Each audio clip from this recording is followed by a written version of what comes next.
Olha, nós estamos no nosso debate aqui com os nossos convidados. Eu tô rindo, não é porque o ano foi maravilhoso.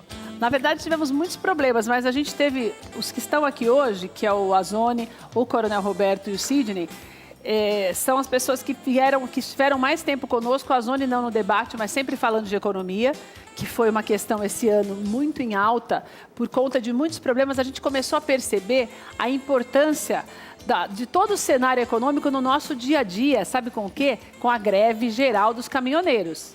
A gente não tinha noção do tanto que é importante você ter até um planejamento mesmo para não ser atingido diretamente quando acontece um problema como esse. Por mais que você evite, isso acaba acontecendo e se reflete, porque os meses que se seguiram depois também foram a prova viva de que muita coisa pior poderia acontecer, como realmente aconteceu. E o Coronel Roberto e o Sidney também estiveram com a gente aqui falando de política, por conta de eleições, por conta de discussões que nós tivemos até ao longo deste ano, desde o começo do ano, até a prisão do ex-presidente Lula e esta eleição, que também foi uma eleição difícil, acirrada, e nós vamos ver agora daqui para frente como é que vai ficar. Por isso que é um assunto que a gente não tem como comentar na virada do ano, porque agora é que a presidência vai começar tudo de novo, tudo do zero. Então, agora que se começa o novo presidente, claro que se renovam as esperanças, independente de quem você votou, você tem que lutar e torcer e pedir a Deus para que dê certo, porque nós estamos aqui no mesmo barco. Depois que tem a eleição, durante a eleição, cada um defende o seu barquinho. Passou a eleição, estamos todos no mesmo local. Então é necessário agora a união mesmo para que nós tenhamos um 2019 melhor do que o 2018, que a gente pode dizer, vou começar pelo Roberto hoje, que a gente pode dizer que de tudo que a gente tem, que a gente viveu, né, Roberto? A gente tem muitas lições para tirar, na verdade. De todas as crises que nós passamos, nós fizemos uma relação aqui para você que está em casa. A maioria das crises, aliás, é ligada à falta de segurança. Sistema penitenciário, o norte, o nordeste. Então, são coisas assim que chamaram muita atenção, a intervenção do Rio de Janeiro. A gente tem visto isso ao longo desse ano e a gente tem uma expectativa de melhora.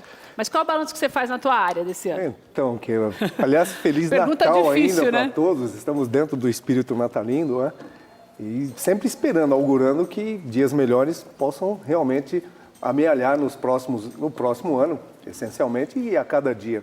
No aspecto violência, nós reeditamos 2017, 2016, um cenário difícil que não se alterou. Mas você não acha que foi pior do que os anteriores, não? Não é pior, não. Ele pode ser diferente, mas quando você tem números que se mantêm próximos, 58 mil homicídios ano em 2016, 63 mil homicídios anos 2017, 70 mil homicídios anos 2018. Mas esse número é o número mesmo que... São os números de homicídio. É muita gente, né, muita Roberto? gente. E quando são 70 mil pessoas, dependendo de uma cidade, pois a população de uma cidade pequena. No Brasil, nós só temos 3% dos municípios que têm uma população maior. Então, é muita gente. É muita gente morrendo. Então, como é que você pode pegar num cenário desse que melhorou, pior? Não é. Ele é uma situação que vem continuadamente.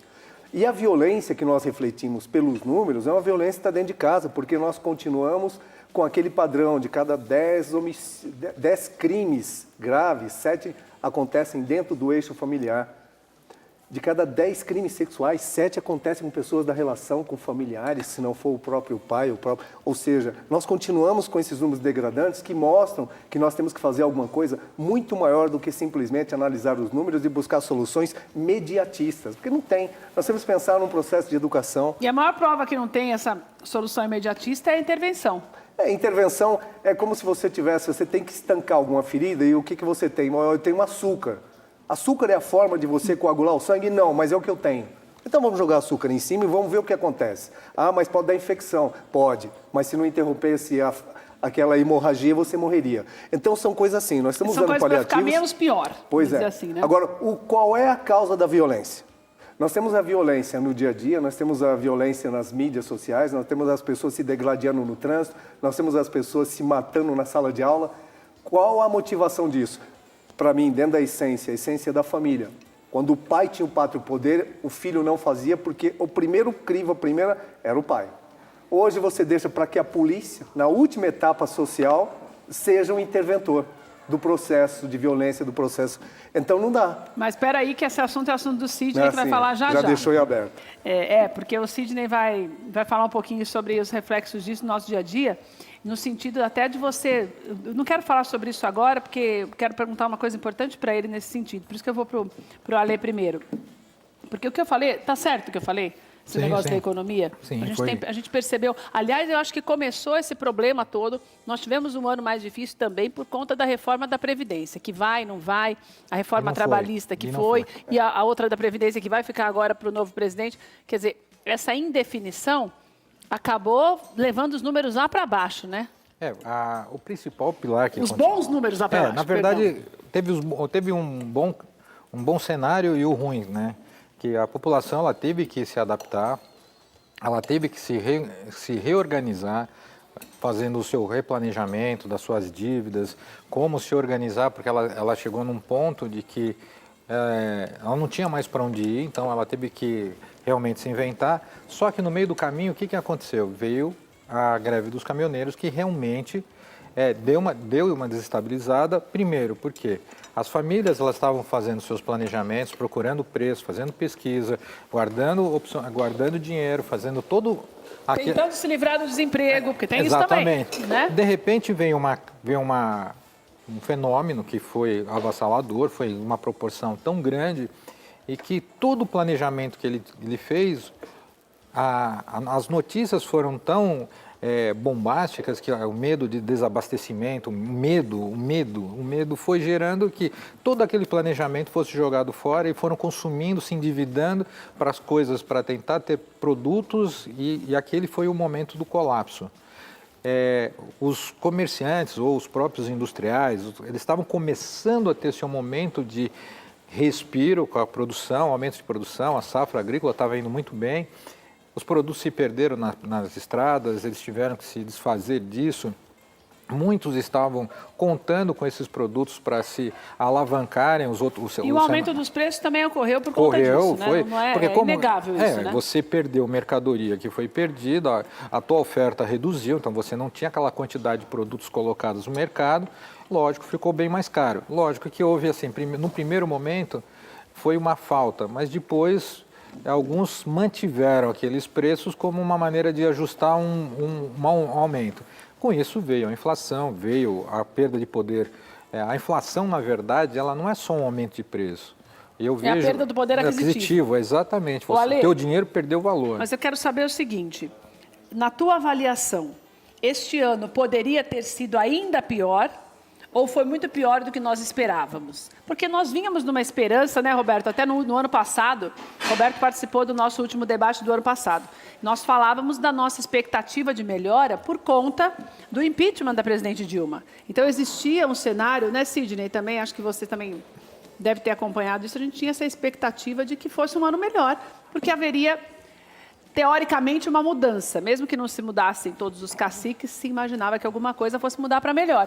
E a gente percebeu, na verdade, começou um ano já com a rebelião no primeiro dia do ano, e que a gente foi vendo desencadear situações cada vez mais difíceis, né, ao longo do ano.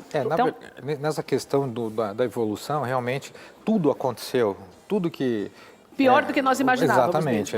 Eu não vejo um ano, eu não consigo ver esse cenário para o ano subsequente. Eu vejo assim... Você vê um ano menos pior? Mais ou menos isso?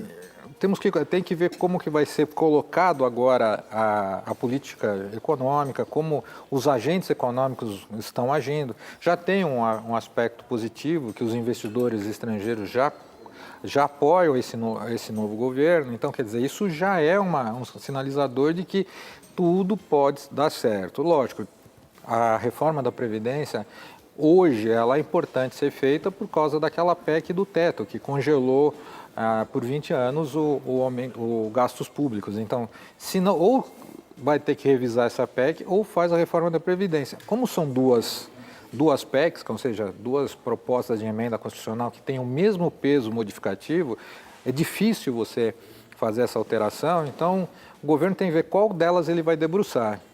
Então, eu acho que o que ele vai Ainda está compor... indefinido, Está mas indefinido, é difícil ficar pior do que está. Não, eu acredito que nós vamos ter um cenário, até por uma escolha da população, essa questão do novo governo, uma nova oxigenação, eu acredito que isso não tenha tanto. Nós tivemos um ano completamente, teve impeachment, crise prisão econômica, de presidente, tudo. Podia Foram acontecer, várias aconteceu. variáveis que realmente processo eleitoral, então teve muita coisa que aconteceu nesse cenário. Eu não acredito que no próximo ano tenha tantas variáveis negativas.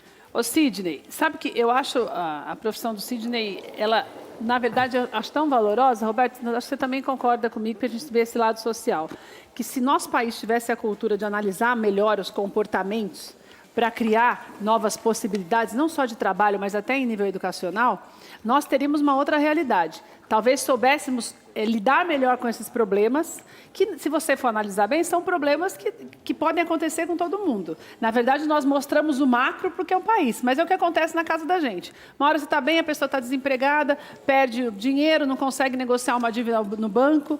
Teoricamente, poderia ser, se a gente tivesse sido educado para aprender a lidar com os problemas e ultrapassá-los sem meter os pés pelas mãos, eu imagino que talvez nós tivéssemos uma situação melhor no país. E você acha que serviu de lição esse ano? Tudo que tem acontecido, não só o que a gente tem visto, você que já trabalhou muito tempo no Carandiru, você conhece a realidade prisional, a gente sabe que por pior que a pessoa seja, por pior, mais grave o crime, é desumano a maneira como eles são tratados mesmo e a maneira até como são colocados dentro de uma prisão. Então não dá para também se julgar só o comportamento violento daquelas pessoas que estão ali que não aprendem nada. Você joga, é um depósito de gente que você fica a Deus dará. Né? Essa falta de educação em todos os níveis, não só econômico, mas prisional, e a falta de... Nós vimos uma briga que se tornou uma coisa absurda entre correligionários de um partido, de outro partido, coisas que pareciam que... Me deu a impressão esse ano, Sidney, que a gente voltou ao passado. Parece que a gente não estava avançando em nada. Que todos os comportamentos do brasileiro esse ano foram coisas retrógradas, coisas que na década de 60 foram vistas e que não era para ser visto mais. Você concorda comigo, Sidney? Sim, bom, antes de mais nada eu queria agradecer esse ano, né, de estar aqui com vocês. A gente participou de alguns debates aqui na família da Rede Gospel, foi um ano bem legal disso. Discutimos e refletimos sobre vários temas e, né, desejar feliz ano novo aí para todos nós. Amém. E um Feliz Natal ainda, né? Que passou há pouco tempo. Então, agradecer muito por estar aqui. Ter essa possibilidade de produzir reflexão para as pessoas que estão em casa. Dentro da sociologia, uma das máximas é que um fenômeno social é visto como uma coisa em si. O que isso significa? É que a ação social é diferente você trabalhar com um corintiano e você trabalhar com a Gaviões da Fiel, com todos os corintianos juntos. Então, quando a gente vê o que está acontecendo hoje no Brasil e o que aconteceu muito esse ano, a gente não pode deixar de refletir que a gente ainda vive os resquícios e as coisas que acontecem por conta das manifestações que começaram em 2013. As manifestações de 2013 refletiram diretamente nas eleições de 2018. Tudo que começou ali com aquela primeira, o movimento começou com 20 centavos, né? Passagem de 20 centavos. Depois tomou para... Nossa, é mesmo? Depois tomou para as manifestações de domingo, o pessoal vestindo a camisa da seleção. E a gente teve uma eleição esse ano de 2018, que é um reflexo direto disso. Um exemplo claro disso é a eleição do Alexandre Frota, que não é político, mas foi uma pessoa muito polêmica, inclusive com várias posições na vida artística dele polêmica, né? E que foi eleito com um número de voto expressivo por ter participado dessas manifestações, por estar ali defendendo o ponto de vista do que a maioria achou conveniente. Então a gente viveu em 2018 muitas consequências do que começou em 2013.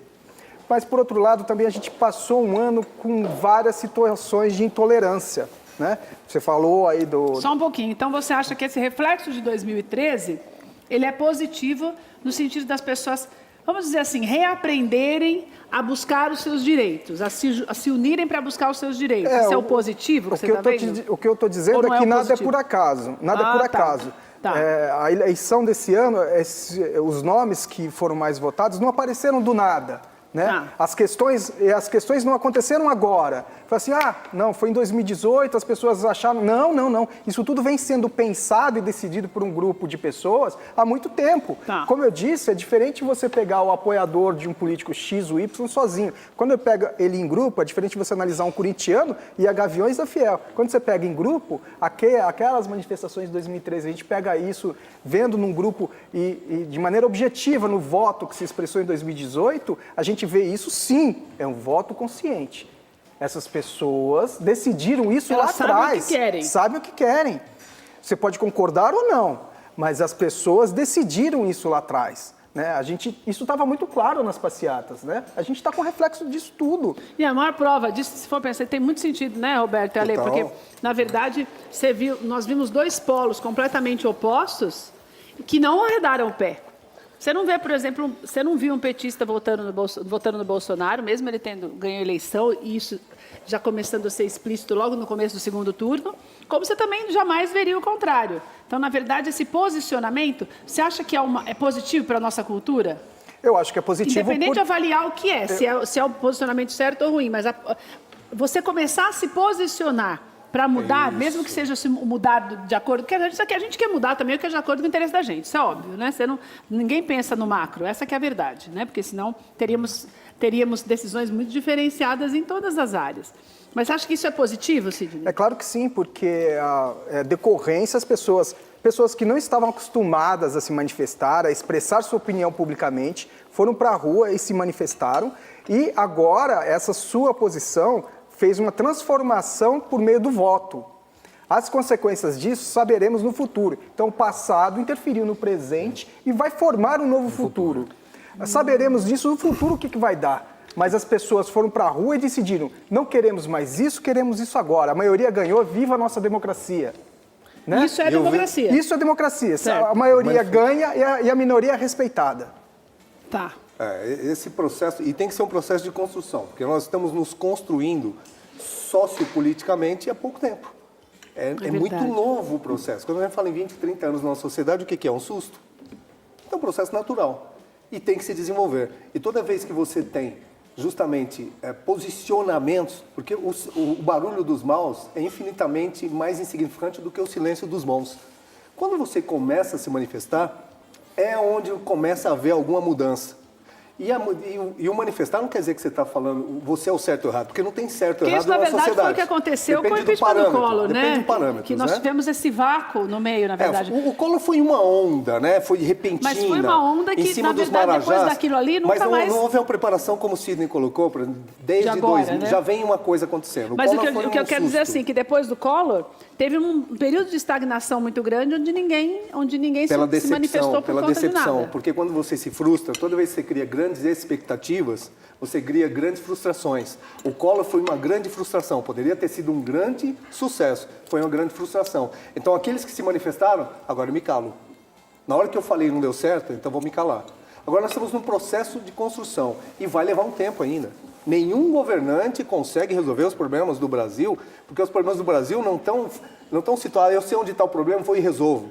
O maior dos problemas nossos é da essência humana, é da gestão, é das pessoas. E nós continuamos com seres humanos que estão dentro do processo ainda de perda de valores. Essa é a construção que tem que acontecer. Dessa questão das passeatas, uma das coisas que a gente nunca vai saber, né, fica para o mundo do pensamento, da elucubração, da imaginação apenas, é como seriam essas eleições se o ex-presidente Lula não tivesse sido preso. A gente nunca vai saber disso, porque o potencial das pesquisas anteriores à urna era muito forte. Então, talvez a gente tivesse um combate mais acirrado se ele tivesse completamente correto. Seria uma seria, reação Roberto. completamente... Não dá para saber as variáveis se ele econômicas não teria seriam... ganho. Apesar de que esse antagonismo continuaria. Com certeza. A vertente presidente Lula ampliaria dentro de uma oposição a uma situação. Porque nós vimos claramente dois polos. O centro se perdeu. Não teve centro. Nós tivemos uma estrutura polarizada. Só ia aumentar a polarização. E esse é o medo, né? Ou talvez o que a gente pode ter extremos, alguma né? precaução, que a gente... Porque o equilíbrio está no meio, né? Os equipamentos da sociedade que trabalham essa coisa do bem-estar, o bem-estar social, tem que trabalhar nisso no ano de 2019 para a gente ter debates, ter políticas, ter ações para o fim da intolerância. Olha, a gente tem que respeitar a opinião do outro. Só perguntar, né? até para aproveitar os dois convidados, a questão, porque nessa eleição nós tivemos uma situação nova que foram as mídias sociais. A TV e o rádio, que sempre tem um papel muito importante na condução da opinião pública, né? No direcionamento da opinião, sofreu um revés absurdo com as mídias sociais. Como é que vocês viram isso aí? No meu viés econômico, elas influenciaram principalmente nos índices econômicos. Cada vez que a gente tinha uma manifestação para um candidato, ou não para um candidato, para uma linha ou outra, os investidores reagiam. Imediatamente. Né? Imediatamente, era uma Mas coisa... eu vou te falar, eu acho péssimo. Não, eu também concordo com você, é péssimo. Porque você teve... O maior problema disso aí é que nós tivemos muitas histórias produzidas.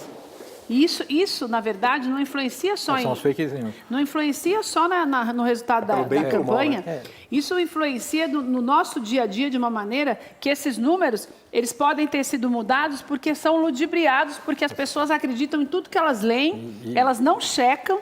Então, essa chuva de mídia foi uma desgraça. Por quê? Porque quando você tinha a rádio e a TV, você tinha uma maneira mais rápida de checar, você tinha a possibilidade muito maior daquela pessoa que está falando a notícia ser processada, porque você fala uma coisa errada, como jornalista a gente sabe disso, se você falou mal de alguém, ou você deu uma notícia que para você era uma notícia e estava errado, você paga por isso.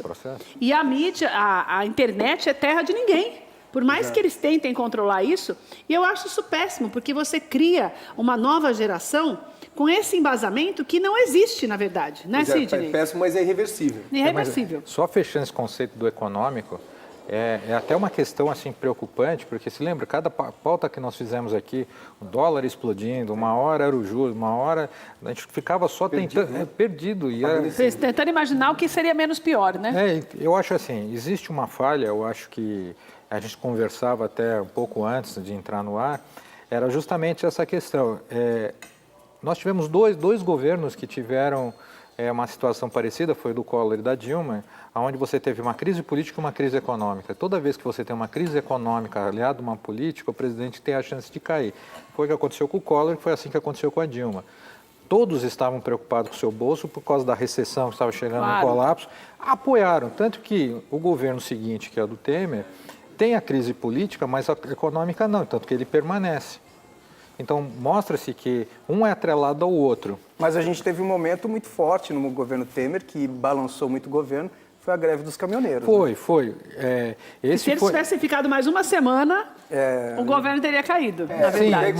Mas se você exatamente. Aí é culpa do gestor. E se você não tivesse tido a greve dos caminhoneiros, nós poderíamos estar discutindo hoje como a economia tinha crescido. Sim. Esse ano. Mas você acha que um fator assim, fator pode detonar a economia do ano inteiro? Sim, porque estava indo-se para aprovação estava indo para aprovação da reforma da Previdência, a economia estava começando a dar um crescimento, aquilo foi um golpe fatal. Foi fatal. Você pode ver que os números econômicos fizeram assim. Depois uma coisa que eu falo assim nós temos que mudar essa questão do nosso tipo de plano que nós temos. Desde que o Fernando Henrique criou o Plano Real, nós temos um plano de estabilidade econômica.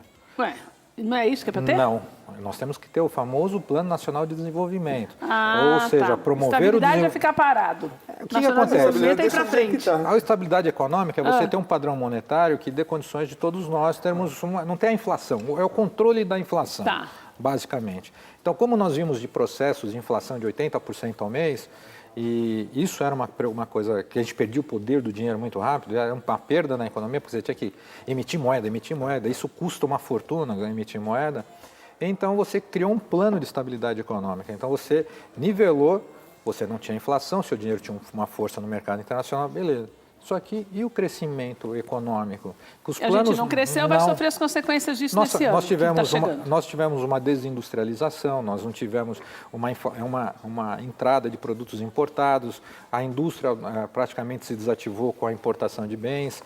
Então, tem que ter uma política, agora, nesse novo governo, de incentivar a indústria local, promover a tecnologia dentro no nosso país, para que a gente possa crescer, mas com sustentabilidade, para ficar. Então, a gente subiu 5%, mantivemos 5%. Ano que vem nós vamos crescer mais 5%, vai ficar.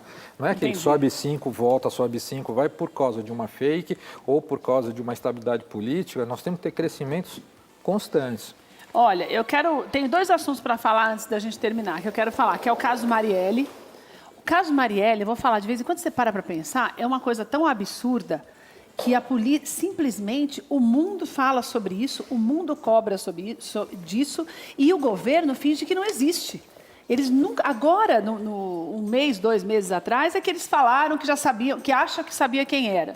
Quer dizer, é uma falta de respeito também com a sociedade, né, Sidney? Você não acha? Claro que sim, né?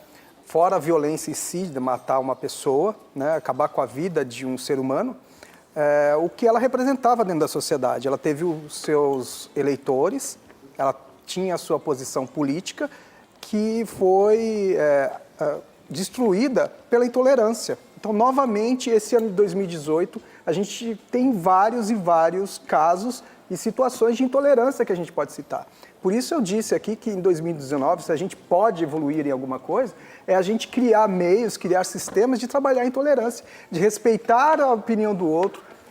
Por exemplo, fake news é nada mais do que uma situação de intolerância, porque eu vou destruir o meu opositor, mesmo que for em cima de mentira. Então, o caso da Marielle é um absurdo, que a gente não poderia dormir sem cobrar uma resposta das autoridades.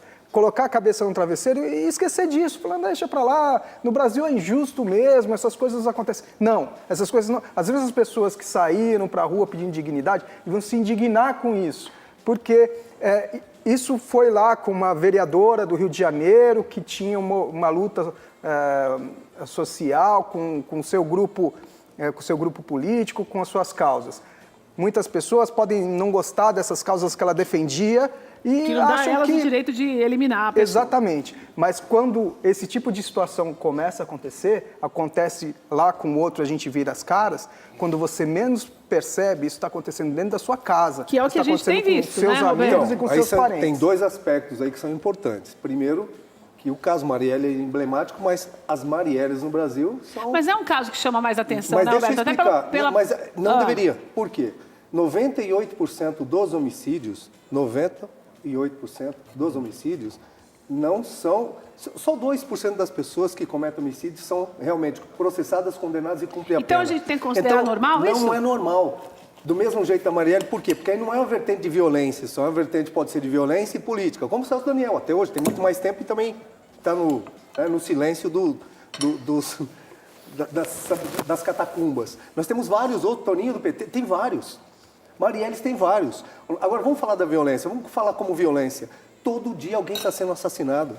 Todo dia pode ser um vereador, um empregado doméstico, então, um o que empresário. falta, na verdade... Então, hoje nós temos que aparelhar a estrutura, nós temos que privilegiar as autoridades. Tá. Se você não der... Tem que mudar a estrutura toda. Tem que mudar, é conceitual. Isso daí o governo federal pode fazer? Deve fazer. Isso que eu quero o saber. governo federal é o grande coordenador, porque nós vemos no Estado federativo que os estados são vinculados à União, então a União é o mentor. Claro que os governadores, os prefeitos fazem parte desse contexto. Agora tem que ter uma linha. Qual é a linha? Nós temos leis demais. Né, doutor? É verdade, o país tem o maior número de leis do mundo. O Cid já falou sobre isso. Agora, isso traz uma conturbação social porque as pessoas... é fácil punir. Aí vem o processo da punição. Privativa de liberdade. Não tem o sistema prisional e aquilo tudo. Faz o quê? Cumprimento de obrigações, não atende. Então, a nossa sociedade ela fica sempre tentando apagar incêndios, sem buscar a essência. Onde é que está a essência? Infraestrutura, dá condições de moradia, dá condições de educação, dá condições de inclusão social. Melhor que tudo na vida, até acima de um processo educacional muito forte, é inclusão social. É todo mundo, como eu estudei em escola pública, que tinha rico, pobre, todo mundo, preto, azul, amarelo, sem qualquer distinção. A inclusão social é que faz uma sociedade se fortalecer. Então, são coisas muito simples, mas que precisam de um posicionamento. Quem sabe agora nós temos começando a nos posicionarmos. Tem que respeitar professor na escola, pai dentro de casa, autoridade em qualquer setor. O mais velho por ser mais velho, a pessoa que tem necessidade, porque ela tem, tem que ter um respeito diferenciado. Olha, eu quero falar também, para encerrar, agradecer vocês, os contatos de todos os nossos convidados estão na tela.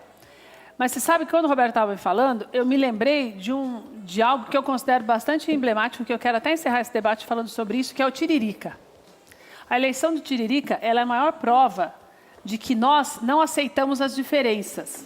Porque o Tiririca, até esse ano, quando ele foi eleito de novo, sempre se falou muito mal dele pelo papel que ele faz na sociedade como humorista, pela falta de educação, né? Porque ele não é uma pessoa estudada ou formada. E, no entanto, ele foi uma das pessoas não só mais bem votadas, mas que mais teve participação no Congresso, no período em que ele ficou lá, e foi um dos mais idôneos, nunca foi envolvido com nada. Por que eu estou falando isso? Não é para exaltar o fato dele ter sido eleito ou não. É para você que está em casa perceber que nós somos muito preconceituosos em todos os âmbitos. Hoje, a pessoa, mesmo que a escola pública seja boa, uma pessoa que tem dinheiro não deixa o filho na escola pública. Hoje, se você acredita que você tem um nível social melhor, você, por exemplo, pode não votar no Partido dos Trabalhadores. Se você acha que a tua família não está bem estruturada e não precisa, por exemplo, de uma arma em casa, você deixa de votar no Bolsonaro. Que é o que aconteceu. As grandes brigas deste ano foram brigas ideológicas, mas extremamente pessoais. E uma das coisas que a gente aprende na Bíblia era o poder que Jesus tinha de acolher as pessoas. E nós nos esquecemos disso. Eu acho que é um problema que está se tornando universal, porque a gente tem visto muitas questões dessas, muito semelhantes, por incrível que pareça, nos Estados Unidos nos últimos anos. Mas a gente tem que aprender a acolher melhor a opinião. O Sidney falou uma coisa muito importante, que essa coisa da intolerância, ela acontece no âmbito geral. O que eu falei do Tiririca, do próprio PT, do Bolsonaro, de tantas situações que você vê no dia a dia, que as pessoas elas não se respeitam. E daí sabe o que vai acontecer esse ano? Nada, se continuar assim. Porque pode ser o melhor presidente do mundo. Se não houver uma conscientização de que você tem que aprender a cobrar, você votou em deputado, você tem que pelo menos lembrar em quem você votou daqui a uns 3 meses. Estou sendo 3 meses otimista, porque daqui a um ano, 90% da população brasileira não lembra. Então você não cobra. E existem sites, existem pessoas que, olha, se desdobram para ficar lá cuidando da vida daqueles congressistas lá, que eles têm um trabalho danado. Entendeu? Eu esqueci agora o nome do site lá, que eles ficam lá e bombardeiam. E cada passo de um deputado você fica sabendo, e você só não fica sabendo se você não quiser. Então, eu acho muito legal ir para a rua. Eu fui na época do impeachment do Collor, eu acho maravilhoso isso. Desde que você saiba por que você está indo e quem é que você vai cobrar e como é que vai ser feita essa mudança. Porque você ir para a rua e depois achar que a obrigação é de quem está governando, é de quem está no Congresso, não existe isso. A nossa responsabilidade é maior do que a deles, porque nós os colocamos lá. Então, que esse ano tenha servido para você também. A gente fica discutindo aqui que é para você tentar entender melhor o que está acontecendo e colocar em prática as coisas que como eu falei para você agora há pouco, quando eu falei falei para você da importância de você ser de Gideão. Por quê? Porque você fica lembrando das coisas do passado e se culpando, poderia ter feito assim, poderia ter feito assado, encerra o ano reclamando, mas não toma uma atitude para fazer algo diferente. A atitude nós tomamos nas urnas.